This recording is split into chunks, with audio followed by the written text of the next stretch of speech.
Bonsoir à toutes et à tous, mercredi 25 juin, il est l'heure de l'info. À Bar-le-Duc, une opération de contrôle s'est tenue ce mardi après-midi dans la gare SNCF. C'était dans le cadre du plan Action de restauration de la sécurité du quotidien. Nous avons suivi les forces de l'ordre. Lors d'un petit déjeuner presse, la directrice territoriale de l'ARS a abordé plusieurs sujets, notamment celui de l'hôpital de Bar-le-Duc, au cœur des préoccupations. Ce mardi, les élèves architectes de l'école Chaillot ont présenté leurs travaux de restitution devant leurs enseignants et les habitants de Chaumont. Pendant 2 ans, ils ont étudié le bâti de la ville. Ils sont 30 et ils ont été choisis par la région Grand Est pour devenir les nouveaux ambassadeurs. On reçoit Rogier Autier à la fin de ce journal, il est l'un d'eux.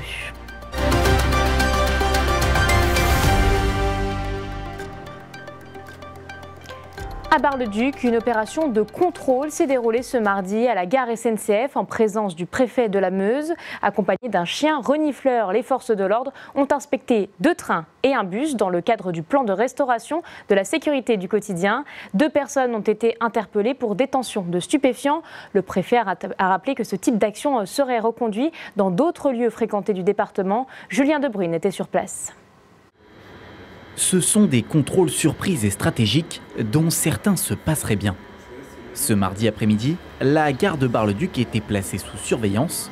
Dans le cadre du plan d'action de restauration de la sécurité du quotidien, les services de l'État étaient sur le terrain aux côtés de la police nationale. On a plusieurs volets qui sont ouverts dans ce qu'on appelle le plan départemental de restauration de la sécurité du quotidien, avec des contrôles aussi dans les établissements scolaires. On a déjà fait 38 depuis le début de l'année. Et puis des volets qui sont des volets très importants de lutte contre le stupéfiant, c'est notre priorité. On est déjà à 400 infractions relevées, dont 46 points de deal démantelés depuis le début de l'année. On est à plus 14%. On a aussi une présence de voie publique beaucoup plus forte. On est à 2200 personnes qui ont bénéficié d'actes de prévention en matière de stupéfiants dans les écoles ou dans d'autres établissements, contre un peu moins de 900 l'année dernière déjà à date. Pendant près d'1 heure, les forces de l'ordre ont procédé à des contrôles ciblés. 2 trains et un bus ont été inspectés à l'arrivée comme au départ. L'opération s'est appuyée sur les compétences d'un chien renifleur, mobilisé spécialement depuis la brigade canine de Nancy. Oui, mais je voudrais quelque chose qui justifie votre identité sur votre téléphone, une photo de carte vitale, si vous avez compris. Ce voyageur vient justement d'être interpellé pour détention de stupéfiants. Sur lui, les policiers ont retrouvé une petite quantité de cannabis. Dans ce cas précis, une amende forfaitaire de 200 € lui sera adressée. Des sanctions qui peuvent s'alourdir en fonction des volumes saisis. On est sur des petites quantités, donc c'est des amendes. Ce qu'on appelle les amendes forfaitaires délictuelles, les AFD, qui permettent de sanctionner tout de suite la consommation. Si on est sur des volumes plus importants ou s'il y a suspicion de trafic et de revente, à ce moment-là, c'est judiciarisé autrement, il y a une enquête et puis il y a des poursuites qui sont plus importantes. Au total, 2 personnes ont été contrôlées en possession de produits stupéfiants lors de cette opération. Ces actions seront renouvelées dans d'autres lieux de passage fréquentés du département. Lors d'un petit déjeuner presse ce mardi, la directrice territoriale de l'ARS Grand Est a présenté les grandes avancées des projets de santé en Meuse depuis fin 2023. La situation de l'hôpital de Bar-le-Duc a été également clarifiée. Pas de fermeture en vue, au contraire. On fait le point avec Léo Martin. Dans le département meusien, de nombreux projets de santé sont en cours avec l'Agence régionale de santé, notamment le suivi et le renforcement des EHPAD du département, un retour sur la signature du projet territorial de santé mentale, mais également le renforcement de la prévention sur les enfants.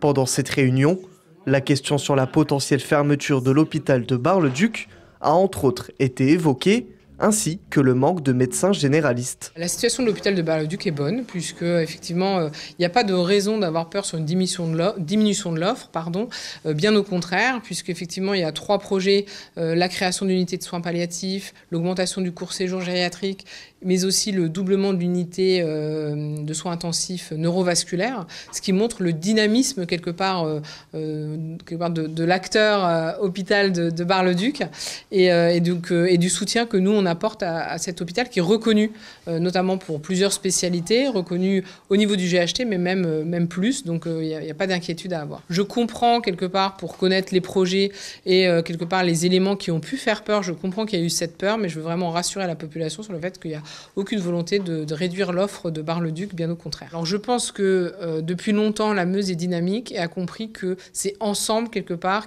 qu'on peut lutter, quelque part, contre la désertification médicale, d'où le réseau, quand même, de 26 maisons de santé pluriprofessionnelles qui maillent le territoire. Donc on voit que ça, c'était un des leviers d'attractivité parce que les professionnels veulent, quelque part, exercer autrement. Et justement, l'hôpital de Bar-le-Duc était de nouveau au cœur des tensions. Une centaine d'agents hospitaliers se sont rassemblés ce mardi à l'appel des syndicats CFDT et UNSA pour protester contre la suppression annoncée des jours de RTT d'ici l'été 2026. Une mesure portée par le directeur du GHT Cœur Grand Est, Didier Guidoni. Les syndicats dénoncent une décision prise sans concertation qu'ils jugent autoritaire et qui pourrait, selon eux, aggraver les conditions de travail du personnel soignant. Tout autre chose désormais, après 2 ans d'ateliers, d'analyse et de relevés, les élèves architectes de l'école Chaillot ont présenté leurs travaux sur le patrimoine de Chaumont. En partenariat avec la ville, la Cité de l'Architecture, ils ont étudié 7 sites emblématiques comme l'hôpital, le site Michelet ou encore les églises de Brottes et de Villiers-le-Sec. L'objectif, proposer des pistes de réhabilitation et mieux comprendre l'histoire architecturale de ces lieux. Ces travaux seront conservés par la ville pour nourrir de futurs projets. Un reportage de Célia Richard. C'est l'aboutissement de 2 ans de travail. Les élèves architectes de l'école de Chaillot ont pu présenter leurs travaux de restitution ce mardi 24 juin. 56 élèves ont été répartis en plusieurs groupes afin d'étudier 7 édifices phares de la ville, le site Michelet, l'ancienne école Sainte-Marie, l'hôpital, le collège Camille Saint-Saëns, la Gloriette et les églises de Brottes et de Villiers-le-Sec. Le but, valoriser le patrimoine bâti de Chaumont, explorer les pistes de réhabilitation et offrir un terrain d'étude à des futurs architectes du patrimoine. Ils ont pu mesurer dans le temps quel était le temps nécessaire à la compréhension justement de l'histoire de l'archéologie, de l'histoire du bâti, à la compréhension de la manière dont les ouvrages étaient constitués, dans leur chair, mais aussi dans leur déformation.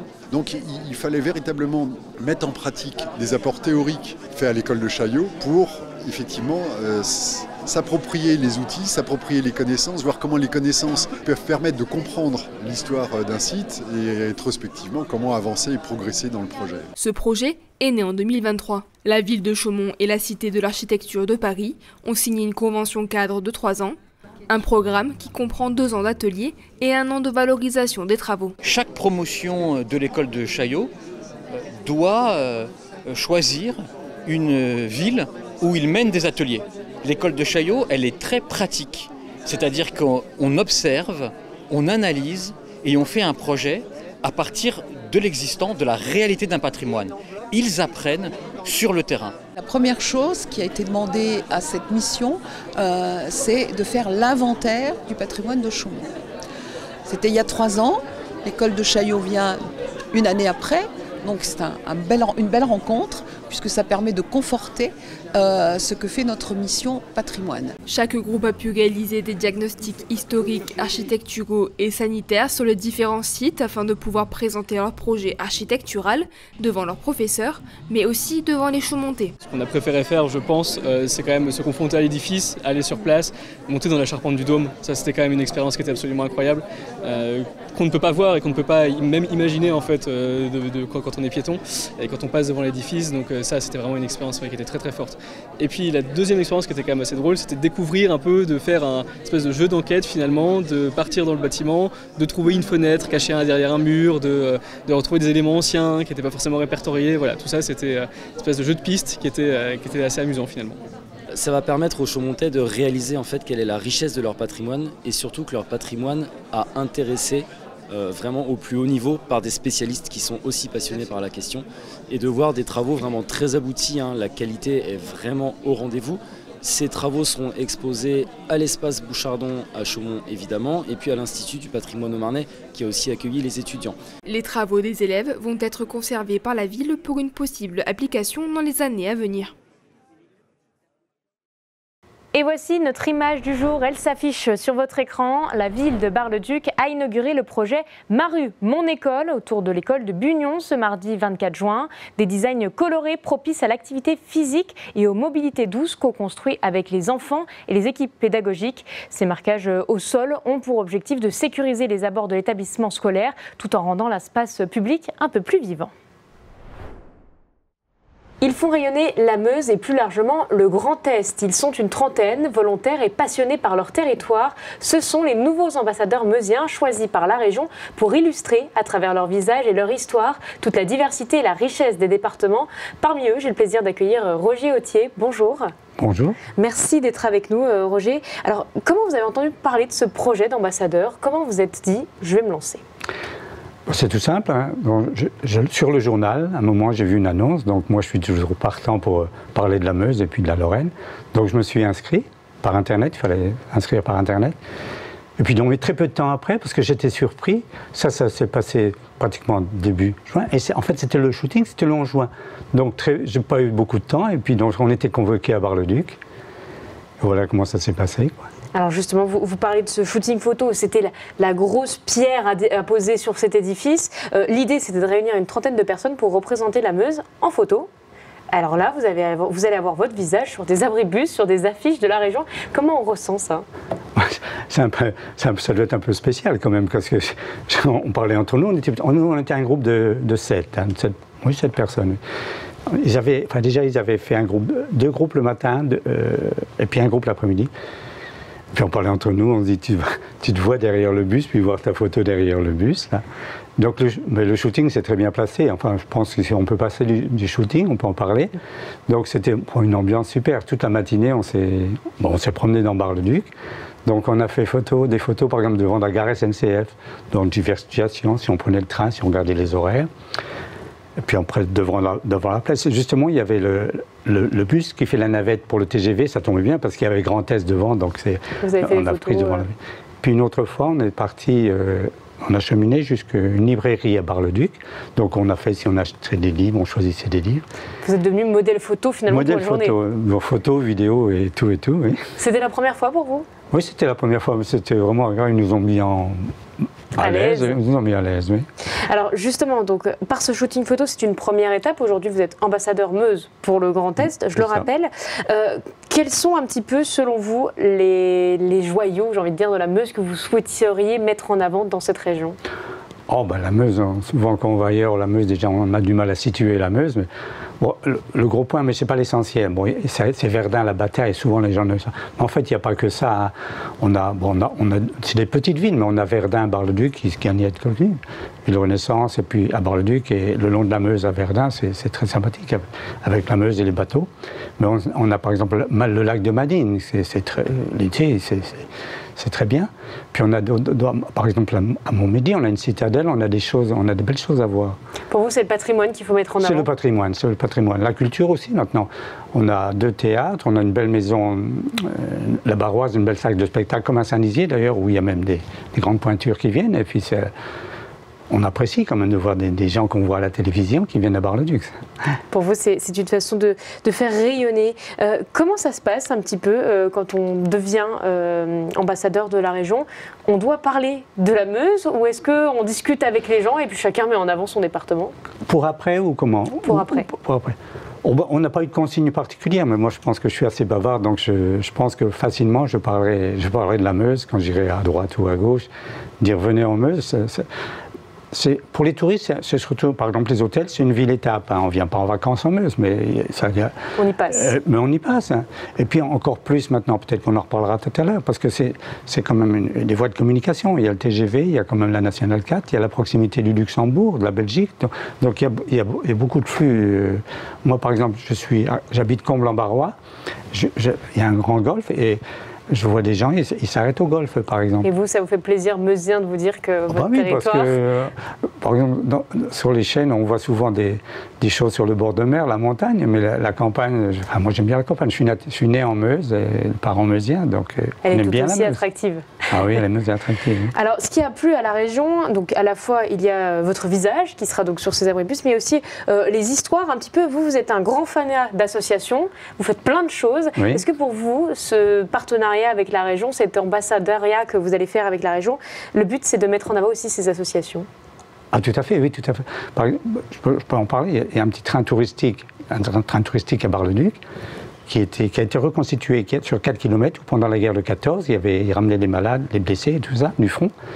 Et donc il y a des affiches, maintenant ça va au-delà de la Lorraine, donc des gens viennent. Et je suis aussi dans l'association Connaissance de la Meuse, où un spectacle Chant et Lumière près de Verdun, où maintenant, quand on regarde les numéros de voiture, il y a des gens qui viennent très au-delà. Donc ça gagne à être connu quand même. Hein. Tout à fait. Dernière question très rapide. Vous avez rencontré plein de gens pendant ce shooting photo.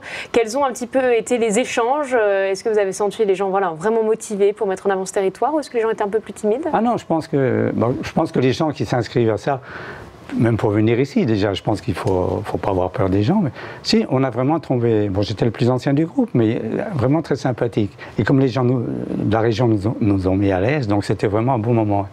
Et on a des chances, parce qu'il y avait même aussi des gens, une personne qui venait de Nancy et de Reims. Et puis, donc, ils étaient tout contents. Il y en a qui ont découvert Bar-le-Duc, par exemple. Et c'était agréable pour eux de venir à Bar-le-Duc, par exemple. Eh bien, écoutez, la suite, c'est donc cette affiche qui va sortir avec votre visage dessus. Et puis peut-être d'autres événements. Merci d'avoir été avec nous, Roger. Merci, bonsoir. C'est la fin de votre édition. Merci de nous avoir suivis. Tout de suite, la météo. L'information continue sur puissancetélévision.fr. Bonne soirée.